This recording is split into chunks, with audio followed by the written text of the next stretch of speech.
Assalamualaikum warahmatullahi wabarakatuh. Saya Sapardi Sauti, mahasiswa program studi komunikasi dan penyiaran Islam Sekolah Tinggi Agama Islam Bumi Silampari, Kota Lubuk Linggau. Saya akan memaparkan materi tentang proses penghimpunan berita atau dalam mata kuliah produksi penyiaran berita. Baiklah, langsung saja.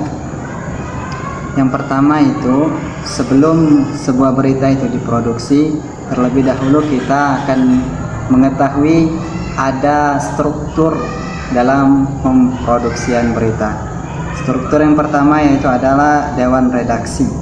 Dewan redaksi di sini adalah orang-orang yang bertugas penuh, yang bertanggung jawab lebih utama dalam memproduksian berita ini. Yang kedua, pimpinan redaksi, yaitu orang yang bertugas atau bertanggung jawab dalam pemproduksian berita ini secara teknis. Dan ada redaktur pelaksana. Redaktur pelaksana, kemudian ada fotografer. Fotografer ini orang yang bertugas untuk pengambilan gambar, foto, dan video dalam pengambilan berita tadi. Ada wartawan, orang yang mengambil atau mencari informasi-informasi yang kerjanya di lapangan. Kemudian ada editor, kontributor, dan koresponden. Nah, itulah tadi struktur dari redaksi. Kemudian kita masuk ke SOP pembuatan berita. Di dalam SOP pembuatan berita ini dibagi menjadi 3, yaitu prareduksi, praproduksi, produksi, dan pasca produksi. Nah, ada 3: praproduksi, produksi, dan pasca produksi.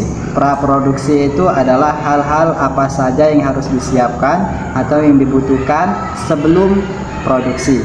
Kemudian produksi dan pasca produksi itu adalah sesuatu apa yang harus kita lakukan setelah pemproduksian suatu berita. Praproduksi ini terdiri dari beberapa item. Yang pertama yaitu adalah rapat redaksi. Rapat redaksi di sini adalah orang-orang yang berada di struktur redaksi tadi, dewan redaksi, pimpinan redaksi, fotografer, wartawan, dan lain-lain sebagainya. Itu rapat. Di rapat ini menentukan topik berita apa yang ingin disajikan kepada media. Kemudian menentukan jaringan komunikasi. Jaringan komunikasi ini menentukan siapa saja tokoh publik, orang-orang yang berpengaruh yang harus kita hubungi untuk guna mendapatkan data dan fakta atau meminta wawancara kepada orang-orang itu. Kemudian masuk ke produksi. Di bagian produksi ini tim akan turun ke lapangan guna melakukan wawancara, pengamatan, dan setelah dapat informasi dari lapangan, mendapatkan informasi data dari pengamatan, kita perlu mengambil beberapa literatur bacaan untuk mengindahkan informasi-informasi yang akan kita lakukan. Kemudian pasca produksi, setelah berita kita buat, maka hal yang terakhir yang harus kita lakukan adalah penulisan ke media, baik itu media konvensional maupun media kontemporer. Nah, ini adalah langkah terakhir dalam memproduksi sebuah berita.